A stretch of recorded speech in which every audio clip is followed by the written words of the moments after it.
ტეხასის ქალაქ ჰიუსტონში საცობების პრობლემა ძალიან მასშტაბურია. ასეთი დასკვნა ტეხასში რაისის უნივერსიტეტის კინდერის ინსტიტუტის კვლევის შედეგად მომზადდა. ქალაქში ერთი საგარეუბნო მატარებლის ხაზი და ავტობუსების სისტემაა. ადგილობრივი ოფიციალური პირების განცხადებით ორივე სისტემა არაადეკვატურია. სწორედ ამიტომ ადამიანების უმრავლესობა გარეუბნებიდან მეტროპოლიისკენ საკუთარი მსუბუქი ტრანსპორტით მგზავრობს. თუმცა ახალგაზრდები ურბანული ცხოვრების სტილს ესწრაფვიან.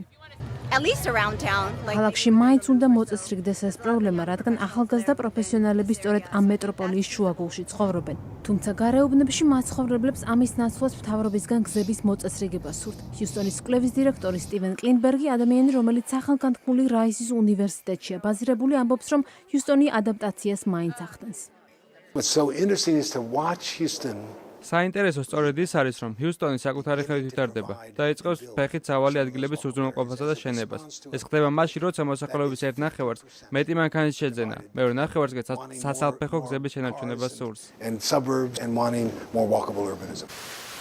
ამასთან ერთად ჰიუსტონში დემოგრაფიული სურათიც იცვლება. კლინბერგის თქმით, ეს ტენდენცია ქალაქში ახალი სამუშაო ადგილების გაჩენით და მთელი ამერიკიდან ჩამოსული ადამიანებით არის განპირობებული. ფანტასტიკურია დააკვირდე ქალაქს, რომელიც სრულად შეერთებული შტატების მასშტაბით ეკონომიკური და დემოგრაფიული ტრანსფორმაციის ავანგარდშია. მოსახლეობის ბოლო აღწერის შედეგებით ამერიკის შეერთებულ შტატებში მოსახლეობის უსწრაფესი ზრდა სწორედ ჰიუსტონის მსგავს ურბანულ ადგილებში ხდება. კლინბერგი ასვნის, რომ ჰიუსტონის კვლევის ინსტიტუტის 33 წლიანი მონაცემები კარგ სიგნალს იძლევა, თუ საით მიდის როგორც ჰიუსტონის, ისე სრულიად ქვეყნის განვითარება. ანა კალანდაძე, ამერიკის ხმა, ვაშინგტონი.